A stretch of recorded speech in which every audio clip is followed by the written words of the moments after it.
So yesterday we got the theme of Kingdom Hearts 3, which set a precedent for the game itself, and that set a precedent compared to the other two openings, Simple and Clean and Sanctuary. Whereas the previous two aforementioned songs were more so about peace and kind of finding happiness, I guess you could say. This song more so sets a precedent for this game to be something more along the lines of ties being cut.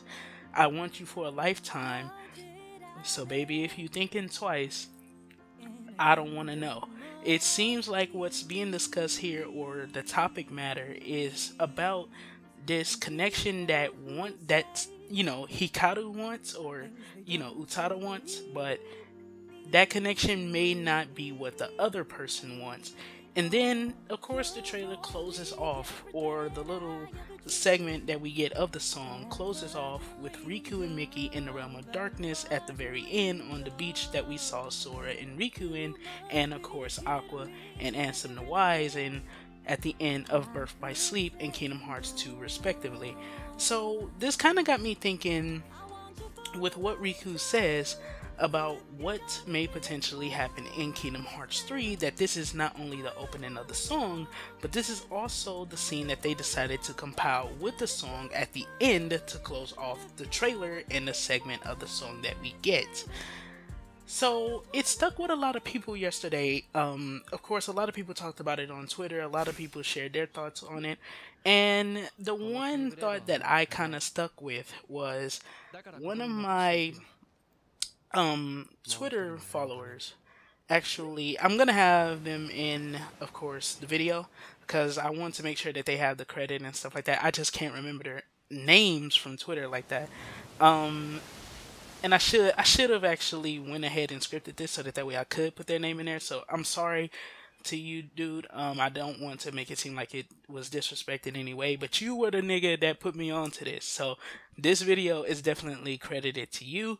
Even though I put my own personal spin on it, this video is credited to you, in which he told me that it's Riku's Nobody. And that was the only idea that stuck in my head because I thought about time travel and then I thought about the rules of time travel, so that got crossed out. I thought about Riku Replica, but Riku Replica accepted his death, so that got crossed out. He's the only character I think that we know that legitimately dies, actually. And then, of course, I also thought about something along the lines of the Riku in the past kind of having like this Keyblade here for him, and that's probably how he has the weapon in Kingdom Hearts 1. But he has the weapon earlier in the damn game before he even winds up in the Realm of Darkness. And there's never been any say that the Realm of Darkness has has an inconsistent flow of time to where the Riku of the past could still be roaming the Realm of Darkness, and the Riku of the present can exist in the Realm of Darkness too at the same time. So there's no say of that being possible, and we don't see it anywhere. So I can't really say that. However, we can say that maybe what Riku is saying is that he's accepting this fate of him probably having to sacrifice himself to ensure that Sora achieves his destiny. And this seems like this may be the case because what the song is saying, I want you for a lifetime, so baby, if you thinking twice, I don't want to know.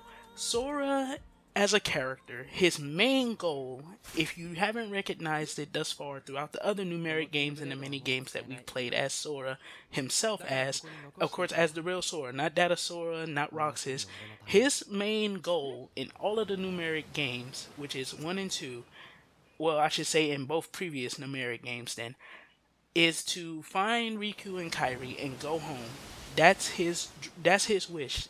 What he wants is no longer to journey, like even these journeys he take, even in Kingdom Hearts 1, you saw where it's when Yen Sid told him he would have to make another journey, he was kind of disheartened by that because he knew that Kairi was on the island, and I think he found out from Mickey, yeah, when Mickey saved them in Twilight Town, that pretty much reaffirmed to him that, okay, if Mickey's okay, and we know that Mickey was left with Riku in the Realm of Darkness, then more than likely Riku is okay too, because he wouldn't leave Riku there in the Realm of Darkness. So when it comes to that whole situation, he was disheartened that he had to go on another journey because all he wants is to go home and be with Kairi and Riku. A journey isn't what he wants anymore. I guess the journey he had in Kingdom Hearts 1 was enough to fill him on his journey crave that they had in Kingdom Hearts 1 when they was trying to get off the island with the boat, which was a very stupid fucking idea. But it's kind of crazy to me to think that, you know, such an amazing character, and we know that Riku's story arc has come full circle. This is also another thing that goes towards him probably being the viable character to sacrifice himself. We also know that apparently through the rumor, which more than likely is true now, Riku may be that other playable character. So with that being the case, I mean, there's no better way to go ahead and build up all of this stuff for Riku to inevitably kind of lose his life against Master Xehanort in the final moments. And I'm guessing what he's saying here is due to the fact that he knows from Ansem the Wise, who became a nobody in Kingdom Hearts 2 and was transferred to the Realm of Darkness, that eventually his other self will wind up here too. So I'm guessing that either he knows this in some kind of way, probably, maybe this has something to do with them probably meeting Aqua, and Aqua probably learned something about the future or something like that, or maybe it's even Ansem the Wise is nobody, or Diz, if that's what he goes by as a nobody. Maybe it has something to do with one of them two, and maybe they inform him that somebody will have to lose their life in the battle. Maybe he's already accepted this huge task of literally being down to allow himself to be destroyed. And we know in Kingdom Hearts, thus far, there's no concept of death. There's only the concept of once your somebody is broken, they become a heartless and a nobody.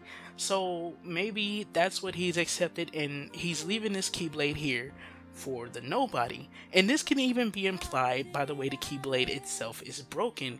If you look at how the Keyblade is fractured, or I should say split, the wing is what's broken.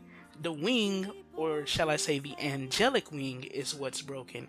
What's also broken off is the little bitty end of the vampire wing and stuff, or the demonic wing. That's also broken. Like the very end of it is broken too. So I guess you could kind of say that would represent Riku's heart, as of course the light within him and the darkness within him, and how those two pieces are broken. And then of course you have only the broken, of course, demonic wing, which represents the darkness within his heart. That's all that's left of the actual Keyblade besides the hilt. And with that being the case, maybe this is supposed to be even more symbolism that his completely dark nobody, because we know nobodies are born in darkness and they don't have light within them until they start to interact with others, that they gain light, and then of course through that process I guess they also gain their hearts. We know that that nobody will also be a completely dark character. So until that nobody meets with Sora, or until that nobody is of course involved with other people, then that nobody will be completely dark too. And there's a huge possibility, as we saw with Ansem the Wise, that that nobody may wind up in the realm of darkness. So who knows, man? Let me know what you guys think about it. I think that this is definitely what's going on. To put the song, like, they literally saved showing off Riku's new design, showing off Mickey, showing off what they're doing for this moment to be revealed alongside this song that is proposing the idea of not wanting to know if your significant other or if someone close doesn't want to spend a lifetime with you. So if that's the case, we know that Sora, all he wants at this point is to be with Riku and Kairi on the island for the rest of the time, for the rest of their lifetime. That's all he wants, is to go back to Destiny Islands and live happily with them again. And Riku may not accept that anymore. He may accept that he has to be the one to go forth and put everything on the line to make sure that Sora is able to stop Master Xehanort. So let me know what you guys think about it. This has been your boy Amaziah. Don't forget to do a little A-class gaming, and everything you do, don't forget to keep it A-class. And I'm going to catch you guys in the next one. Peace the heck out. Dog, I've had the cough for a long ass time. The flu fucking sucks.